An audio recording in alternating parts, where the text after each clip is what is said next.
Arra szeretném kérni, hogy tessék beszélni a húsvéti népszokásokról. Hogyan ünnepelték régen a húsvétot? Régen a húsvéti előkészületek a nagyböjttel kezdődtek. Vízkereszttől húshagyókeddig tartott a farsang, amikor zenés mulatságokat, lakodalmakat tartottak, és húshagyóked után lévő szerda, hambazó szerda volt, amivel kezdődött a nagyböjt. A hambazó szerdán onnan kapta a nevét tulajdonképpen, hogy a katolikus egyházba hambaznak.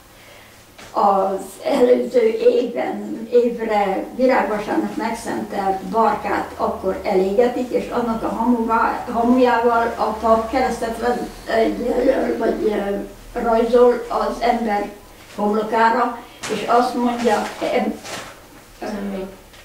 emlékezzél ember, hogy porból vagy, és porrá leszel. És a protestáns egyházaknál is van a nagyböjt, aminek az első vasárnapján és a virágvasárnaptól kezdődő utolsó vasárnapján bűnbánati hetet tartanak. Én legalábbis így tudom, mivel én katolikus vagyok. A nagyböjtbe régen húst nem fogyasztottak, mivel ez tisztította a szervezetet testileg, lelkileg. A télen felhalmozódott disznóhús, füstölt hús fogyasztás felhalmozódott a szervezetbe, és ezért egészségileg is fontos volt, hogy ne mérsékeltebb vagy könnyebb ételeket fogyasszanak. A húsvét neve onnan származik a magyar nyelvbe, hogy húsvét vasárnapján, vagyis a feltámadási szertartás után, ami nagyszombat este volt későn, attól miután hazamentek a templomból, akkor fogyasztottak először húst. És azért nevezik húsvétnek. Általában minden országban vagy minden nemzetben ennek a tavaszi ünnepnek más neve van. Nem kimondottan a húsvét. És a húsvét 7 vasárnapból áll, vagyis 7 hétből a húsvét, a nagyböjti 5. vasárnap, fekete vasárnap, amikor a katolikus templomokban a kereszten lévő korpuszt, tehát a Jézus testét régen feketével, most már inkább lilával letakarják az útban egész a feltámadásig. Azért nevezik fekete vasárnapnak. Utána van a virágvasárnap, az a 6. vasárnap, ami jelképezi a Jézus bevonulását Jeruzsálembe. Akkor pálmafák ágakkal integettek, és azzal díszítették az utat, ahogy vonult be Jézus. Ennek emlékére van a katolikus vallásban a barkaszentelés, amikor barkát a pap a templomban megszenteli, és hazaviszik a hívek, és otthon például nagy idő, amikor van, akkor égetik, vagy ha tűztől, a jószágoknak a betegségtől, hagyomány szerint ez véd. A húsvét nagy csütörtökön van az Jézus hagyott, vagy ő végzett utolsó vacsorának az emléke. Akkor szertartások vannak a katolikus templomokban.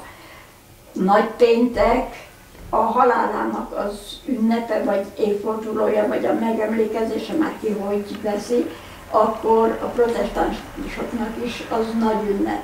A katolikusok is, és általában minden vallásban megemlékeznek a nagypéntekről. Nagyszombaton van a feltámadás, amikor este későn van a szertartás, a nagypénteki, vagy a feltámadási szertartás. Mint ahogy már említettem, hogy akkor, miután hazamennek a templomból, akkor fogyasszanak már húst. Hát egyebet nem tudok itt a nagy hétről mit mondani. A húsvét első napja az a vallási ünnep, akkor inkább a templomba mennek, és esetleg a családok összejönnek, családokat látogatják, ünnepet kívánnak a családokba. Húsvét hétfő az, ami népszokás így kialakult. Akkor ez nagyon régen, nagyon régi szokás. A nagymamám is beszélt róla, és én is tudom tapasztalatból, amikor még gyermek voltam is, már jöttek a szomszédból a fiúk, és jöttek locsolni. De régen állítólag úgy locsoltak, hogy megfogták a lányokat, két fiú fogta, mert csoportosan jártak, két fiú megfogta, a harmadik húzta a vederrel a vizet a kumpot, és a vederrel leöntötte. De ez már a mai világba kiment a divatból, még a locsolás se nagyon, mert ott is már hanyagolják, de a mai világban már kölnivel locsolnak. Hogyan készültek a lányok erre az ünnepre? Hát a lányok már nagypénteken hozzákezdtek tojást festeni. Régen pirosra festették a tojást, mert az szimbolizálta a Jézus vérét. Később már, ahogy modernizálódott minden, a hagymahéjjal festik, és tesznek rá mintát, zöld levelet vagy virágot, és azt, mikor leszedik róla, ahogy festékből kiveszik, az mintát hagy a tojáson. Vagy vannak vidékek, ahol viasszal mintát rajzolnak, ilyen írókával megírják azt a tojást, és akkor miután kivették a festékből, azt letörlik róla, és az az írás mintát hagy a tojáson. A locsolóknak megkínálják tésztával, kaláccsal, adnak piros tojást, itallal, hát a gyerekeket nem annyira, ott inkább csak üdítővel, hanem a felnőtteket, mert ez nem csak a gyerekek, hanem később a felnőtt férfiak is, sőt a családosok is mennek, ismerősökhöz, rokonokhoz, és az egyik férfi visszamegy a másik családhoz. Ez egy megtiszteltetés, megtiszteli a családot azzal. Régen a gyerekek pláne azért is mentek, mert még pénzt is kaptak, és annak örültek, hogy gyűjtögették. A gyerekeknek, meg a fiatal embereknek is szoktak tűzni virágot a kabátjukra, és hát az díszót azzal mutatták, hogy milyen sok helyen jártak, hogy ki voltak virágozva a sét felől a kabátjuk. Hát nem tudom még mit mondjak.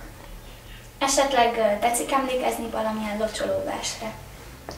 Hát azt inkább a fiúk tudják a locsolóverseket, de én amit tudok, zöld erdőben jártam, kék ibolyát láttam, el akar herrodni, szabad meglocsolni. Tulajdonképpen ezekkel a versekkel kértek engedélyt arra, hogy a lányokat meglocsolhassák. Aztán én kis kertészlegény vagyok, virágokat locsolgatok, el akar herrodni, szabad meglocsolni. A húsvéti ünnep változó, nem kötött egy időponthoz, hanem mindig különböző időpontokban van. Ez lehet március 22-től április 25-ig, vagyis a tavasz első holttörte utáni vasárnap.